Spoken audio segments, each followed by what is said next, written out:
ওইটা তুলি আন্টি দিয়েছে। হ্যাঁ, প্রথম খেলনা। Hello everyone, good morning, welcome back to our channel. তোমাদের সকলকে আমার ছোট্ট আশা চ্যানেলে আবারও জানাই অনেক অনেক স্বাগত। আমি রিঙ্কু। কেমন আছো সবাই? আশা করছি সবাই ভালো আছো, সুস্থ আছো। আর এই যে আমার ছেলে, গরমে তো মানে সে টিকতেই পারে না, সবসময় তাকে এসির নিচে রাখতে হয়, এমন অবস্থা হয়ে গেছে। আর আজকে তোমাদের দাদা বেরোবে এখন, তো আজকে রান্নাবান্না নেই, আমার রান্নাবান্না করতে হবে না। আর কালকে রাত্রিবেলার ভাত আছে, ভাতে জল ঢেলে রেখেছি, তোমাদের দাদা পান্তা খেয়ে যাবে বলেছে। এখন দেখা যাক, তার তো আবার মর্জি থাকে। তো আলু ভাতেও দেওয়া আছে, পান্তা আছে, পান্তা অনেক কটাই আছে। আর দুপুরে যদি করতে না হয় আমি রান্না করব না আজকে। আমার রান্নাঘরে এই বেলায় ছুটি, ও বেলায় আবার করতে হবে আমাকে রান্না। হ্যাঁ, ও বেলায় একটা মাছ ভাত করে নেবো, হয়ে যাবে। তো বাপ ছেলে এখন আদর চলছে, ভালোবাসা চলছে। তারপরে আমার ছেলে বিরক্ত হচ্ছে, ওকে এখন কোলে নিতে হবে, বুঝতে পেরেছো? তো আজকে আমার একটা বন্ধু আসার কথা আছে, ওর একটা পুচকু মেয়ে আছে, তো ওকে নিয়ে আসবে। এই বোধহয় 2 বছর হতে যাচ্ছে, এখনো 2 বছর হয়নি, 2 বছর হতে এখনো অনেক দেরি। এই কালী পুজোর সময় 2 বছর হবে। তো আজকে আসার কথা আছে, দেখি আসে কি। ওর দিদি সবাই আসার কথা আছে। তো এই যে সেই জন্য দেখো তোমাদের দাদা এখানে মিষ্টি নিয়ে এসে রেখেছে। এই যে মিষ্টি এনেছে। ঘরে এসি চলছিল বলে আমি আর কালকে ফ্রিজে ঢোকাইনি, এখন ফ্রিজে ঢোকাতে হবে, কারণ প্রচন্ড গরম না, মিষ্টি গন্ধ হয়ে যাবে নালে। তো চলো এটাকে ফ্রিজে ঢোকাই। তারপরে এই যে ছেলে আউ করছে। আর উঠেছিলাম সেই 6:30টায়, যে বিছানার চাদর তুলেছিলাম, কালকে বাড়িতে দিতে ভুলে গেছি। আর আমার মা না খুব অসুস্থ, খুব জ্বর মায়ের। তো মা এখন একটু ঠিক আছে, জ্বরটা একটু কমেছে, কিন্তু আমি তো চাইলেই এখন ছুটে যেতে পারি না, বাচ্চাকে রেখে এখন কি করে আমি ছুটে যাব বলো? তো তোমাদের দাদা যাবে বলে বেরিয়েছিল, তারপরে জ্বরটা একটু কমেছে বলে যায়নি, আজকে হয়তো যেতে পারে। তো দেখি। আর ছোট বাচ্চা নিয়ে আমার হয়ে গেছে সমস্যা, এখন চাইলেই আমি ছুটে যেতে পারি না, ওই যে বললাম। তো চলো এগুলোকে ফ্রিজে ঢোকাই, তারপরে কি করি না করি দেখতে থাকো। কালকে দুধটা আমি খাইনি, বুঝলে? কালকের দুধ আর আজকের দুধ মিলে এই যে জাল দিয়ে রাখলাম। তো আজকে ইচ্ছা আছে একটুখানি সেমাই পায়েস করার। তো জানি না আমি করব কি করব না, ইচ্ছে আছে, এখন দেখা যাক। সময় আর পরিস্থিতির ওপর আমার এখন সবটা ডিপেন্ড করে না। তো চলো এটাকে ঢাকা দিই, থাক এটা। আর তোমাদের বললাম না যে পান্তা ভাত আছে, এই যে দেখো অনেক ভাত আছে, আলু সেদ্ধ আছে। তো এই হলো খাবার দাবার। আর চা করেছিলাম, চা খেয়েছি, চায়ের বাসন রয়েছে, এগুলো ধুতে হবে। ঠিক আছে, তো ঘর ফর পরিষ্কার করে নিই। চলো, ঘর পরিষ্কার না করলে যেন আমার কিছুই ভালো লাগে না। বিছানাটা তুলে নিয়েছি, এবার এইগুলো সব ফার্নিচারগুলো মুছবো, মুছে ঘরটা মুছবো।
তোমাদের দাদা খেয়ে যাবে বলে আমি তাড়াহুড়ো করে দেখো এখন পেঁয়াজ ফেয়াজ কাটছি, কারণ কালকের রাত্রিবেলায় না বেশি করে ভাত করে রেখেছিলাম, তো পান্তা ভাত খেয়ে যাবে তোমাদের দাদা।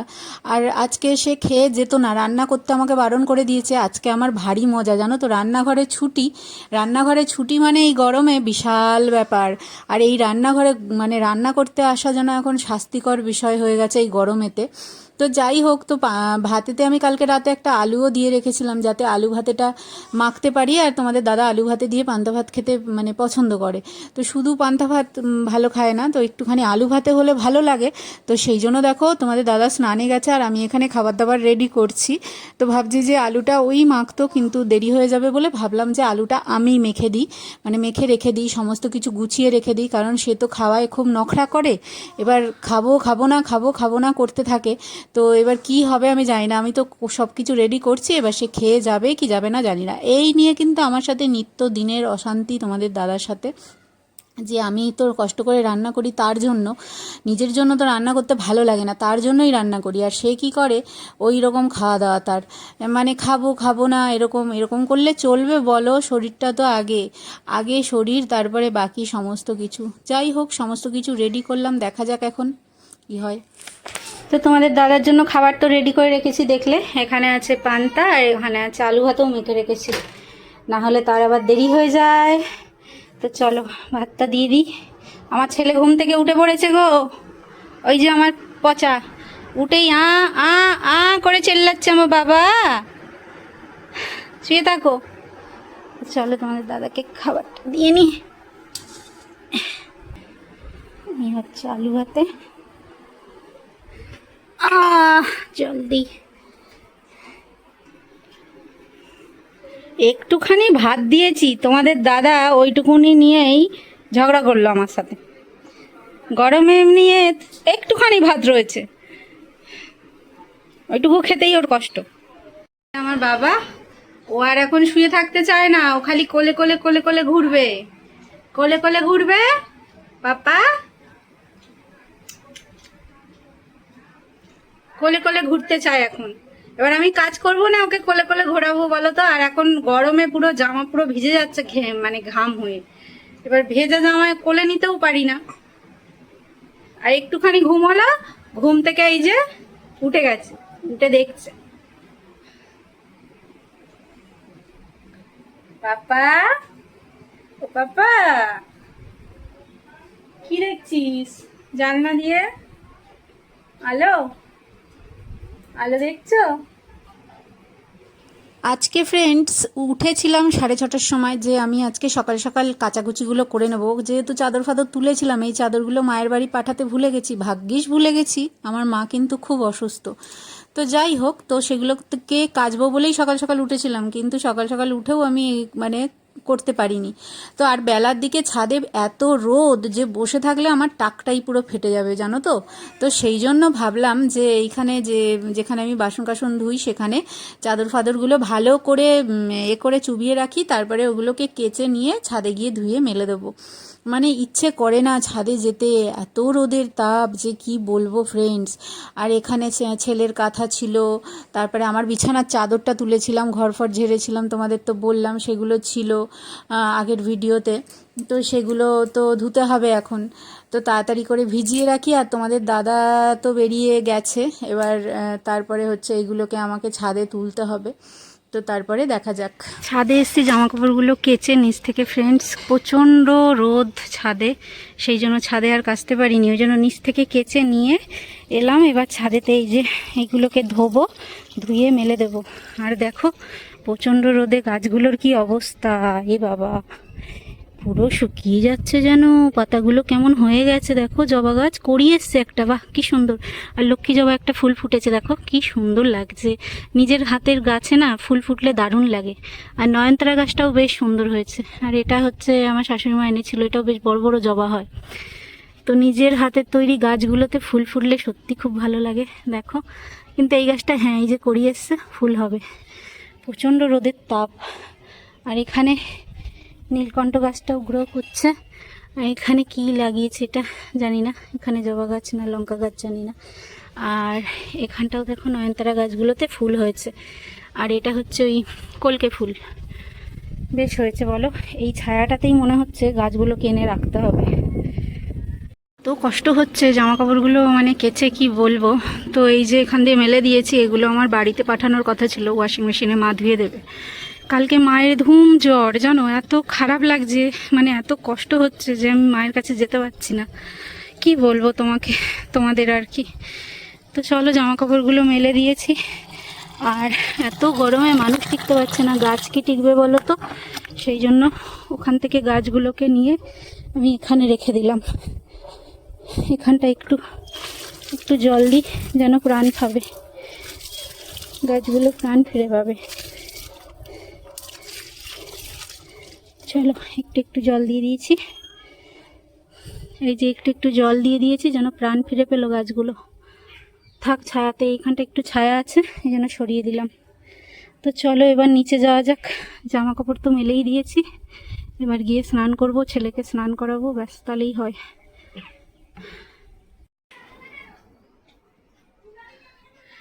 স্নান হয়ে গেছে, স্নান করে নিয়েছি, আজ ছেলেকেও স্নান করিয়ে দিয়েছি। আর এত গরম না, রোদের তাপ। আর আজকে সকাল সকাল যেহেতু রান্না হয়নি, সেই জন্য ভাবলাম দেরি করে কি করব, সকাল সকাল যখন হয়ে গেছে চান ঠানগুলোও করে নিই। তো চানও করে নিয়েছি, ছেলেকেও চান করিয়ে দিয়েছি। আর দুপুরবেলায় ভেবেছিলাম রান্না বান্না করবো না, ফ্রিজে আছে টক দই। তোমাদের দাদা বললো কি খাবে দুপুরবেলায়, আমি বললাম কিচ্ছু খাবো না আমি। বলছে আমাকে জোর করে পান্তা খাইয়ে দিলে আর তুমি কিছু খাবে না। আর ওকে একটু খাইয়ে দিয়েছি, মানে রাতের ভাতে জল ঢেলে রেখেছিলাম, কারণ একটু পান্তা খেয়ে গেছে তো পেটটা ঠান্ডা থাকবে। আর গেছে সেই কলকাতায়। আর আমি বলেছিলাম যে দুপুরবেলায় টক দই আছে, সেটা আমি শরবত করব, করে খাবো, মানে লস্যি করে খাবো, আর কিছু খাবো না, ভাত ফাত কিছু রান্না করব না। তো তোমাদের দাদা বলছে কেন করবে না, কেন করবে, আমাকে যে খাইয়ে দিলে জোর করে। এখন কি করব, ওই কুকারেতে একটুখানি চাল আর একটা ছোট্ট আলু দিয়ে ভাতে ভাত করে রেখেছি, যখন ইচ্ছা হবে ঘি দিয়ে খেয়ে নেব। আর আজকে আমার বললাম না তোমাদের যে ওই বন্ধুদের আসার কথা আছে, আমি জানি না, আমাকে এখনো মেসেজও করেনি, ফোনও করেনি। অ্যাকচুয়ালি কালকে আসার কথা ছিল, কালকে ও ফোন করেছে, আমি বুঝতে পারিনি, ফোন সাইলেন্ট ছিল, তো আর আসতে পারেনি। আর কালকে আমার মনও ভালো ছিল না, মায়ের শরীর খুব খারাপ, আজও খারাপ। তবু কালকে থেকে একটু বেটার বলছে, আমি তো যেতে পারছি না, গিয়ে দেখতে পাচ্ছি না, এই হচ্ছে আমার সমস্যা। কি করব যে, কিচ্ছু করার নেই, হাত পা বাঁধা। তো যাই হোক, কুকারে ভাত করেছি, চলো। আর আজকে রান্না নেই বলে আমার কি মজা, কি আনন্দ। রান্না থাকলে প্রচণ্ড কষ্ট হয়, গরম লাগে। এই যে কুকারে করে নিয়েছি ভাত শর্টকাটে। আর ছাদেতে চাদর ফাদর ধুয়ে দিয়েছি, মেলে দিয়েছি। তো রোদের যা তাপ, ওতে তো মনে হচ্ছে রং জ্বলে যাবে, তার থেকে ভালো আমি ছাদ থেকে তুলে নিয়ে আসি। এতক্ষণে তো হয়েই গেছে বোধহয় শুকনো, আর একটু আধটু ভিজে থাকলে ঘরে দিয়ে দেবো, শুকিয়ে যাবে। তো নিয়ে আসি ছাদ থেকে। হ্যাঁ, সব থেকে ভালো খাবার ফ্রেন্ডস ভাতে ভাত। এই যে আলু ভাতে ঘি আর ভাত, আর এই যে সঙ্গে হচ্ছে মোটা মোটা কাঁচা লঙ্কা। তো ছেলে আছে ঠাকুমার কাছে, চান ফান তো সবার হয়ে গেছে, তোমরা তো জানো। তো ছাদের উপর থেকে জামা কাপড়গুলো এনেছি, এনে ভাবলাম যে খেয়ে নিই, খেয়ে বাসন কোসনগুলো মেজে নিই, না হলে ছেলে আবার কাঁদবে, উঠে মানে যদি ঘুম থেকে উঠে পড়ে খুব চেল্লাবে। তো ভাবলাম যে খেয়েই নিই, এখন তো খাওয়া দাওয়ার কোনো সময়ের আর কোনো ঠিক নেই, ফাঁক পেলেই আর কি খেয়ে নিই। প্রচণ্ড গরম, প্রচণ্ড। সবাই সাবধানে থেকো, গরমে কিন্তু সবার শরীর খারাপ হচ্ছে, তো সবাই সাবধানে থেকো। আমার মায়েরও শরীরটা খারাপ, বললাম যে গরম থেকেই জ্বরটা হয়েছে। চলো খেয়ে নিই। দিনের বেলায় না রান্না করে রাত্রিবেলাতে সমস্যা হয়, জানো তো। এই গরমের মধ্যে দিনের বেলায় রান্না করাও কষ্ট, রাত্রিবেলায় রান্না করাও কষ্ট। আজকে যেহেতু দিনের বেলায় আমি রান্না করিনি, তোমাদের দাদা খেয়ে যায়নি, সেই জন্য রান্না করতে হয়নি। দুপুরবেলা দেখলে ভাতে ভাত করে খেয়েছি, তো রাত্রিবেলায় তো খেতে হবে, তো সেই জন্য এই যে রান্না করছি। এখানে দেখো ভাত বসিয়ে দিয়েছি, আর এখানে মাছের ঝোল করছি, মাছের ঝোল আর ভাত, ব্যাস। তোমাদের দাদা ভাতটাই ভালো খায়, রুটিটা অত খেতে চায় না, সেই জন্য রুটিটা আমাদের অত হয় না, ভাতটাই বেশি হয়। আর রুটি হয় মাঝে সাঝে হয়। তো এখানে দেখো এই যে সব কেটে কেটে নিয়েছি, এখন জাস্ট মাছটা ভাজবো, মাছের ঝোলটা করবো। আর ছেলে ঘরে শুয়েছিল, ঘরে গিয়ে দেখছি ছেলে নেই, তার ঠাকুমা নিয়ে চলে গেছে। কাজ ছিল না যদিও, ও খেলছিল, আজকে খেলার মুডেই আছে, সেই থেকে খেলে যাচ্ছে। তো যাক, ওর ঠাকুমা নিয়ে গেছে, আমি নিশ্চিন্তে এখন রান্নাটা করে নিই, বেশিক্ষণ লাগবে না, জাস্ট মাছের ঝোলটা বসাবো, হয়ে যাবে। আগের এই যে 3 পিস মাছ ছিল, তো ভাবলাম যে আগের মাছ আবার 1 পিস রেখে দেবো, তো করেই ফেলি। তো সেই জন্য 3 পিস মাছ করছি। কিন্তু তোমাদের দাদা কিন্তু 2 পিস মাছ কোনো কালে খায় না, আজকেও খাবে না। আজকেও যদি আমি দিই, যদি বলি খাও, খাবে না। আর এই যে পেঁয়াজ টমেটো, পেঁয়াজটা ঘষে নিয়েছি, পেঁয়াজটা আমি বাটিনি। আদা দেবো না, আদা ছাড়াই করবো, আর ভালো লাগছে না আদা ছাড়া বাটতে। আর এখানে দেখো আলু কেটে নিয়েছি, জাস্ট সিম্পলভাবে মাছের ঝোলটা রান্না করবো। আমার ভাতে উতল চলে এসছে দেখো। একটুকু হাওয়া নেই গাইজ বাইরে, প্রচণ্ড গরম, প্রচণ্ড। মানে এত গরমে মানুষ কি করে টিকবে পরে ভাবা মানে দায়, মানে ভেবে কুল করা যায় না যে মানুষ কি করে বাঁচবে এরপর। তো চলো চটজলদি মাছের ঝোলটা করে নিই। তোমাদের দাদা আজকে একটু তাড়াতাড়ি আসবে বলেছে, জানি না ওর কথা। আবার একটু যদি দোকান বাজারে যায়, দোকান বাজারে 2-4টে জিনিস আনার ছিল, সেগুলো যদি আনে তাহলে পরে আরেকটু লেট হবে। তো চলো মাছের ঝোলটা আমি বসাই, তোমরা দেখতে থাকো।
এই যে কে রে ওটা, ওটা কে? আমার কুটুস, ওটা কুটুস। ক্যামেরায় এসে নিজেকে দেখে হাঁ করে চেয়ে আছে, আর এতক্ষণ কান্না করছিল, খেলছিল, আর হঠাৎ করে কাঁদছিল। আমি ভাবলাম ওর খেলা, ওর কথাগুলো ক্যাপচার করব। ও বাবা, ওই দেখো, ও হ্যাঁ, ওই যে দেখছে তো মামা, মিমিরা, মিমিরা দেখছে, মামারা দেখছে, বলছে তাই নাকি কুটুস কথা শিখেছে, শুনবো তো একটু। ও বাবা, চিল্লানো শিখেছে গো, চিল্লানো। আমার রান্না বান্না সব হয়ে গেছে, তার পাপা তো এখনো আসেনি, কখন আসবে আমি জানি না। তো আজকে তো একটু তাড়াতাড়ি আসবে বলেছিল, কিন্তু ওর তাড়াতাড়ি মানে সেই একই টাইম। তো এই যে দেখো, দেখেছো কত পাকা, ক্যামেরা দেখেছো? বাবা রে, আমার কান গেল। দেখেছো, দেখো, দেখেছো? একে নিয়ে সারা দিন আমার কেটে যায়। সোনা আমার।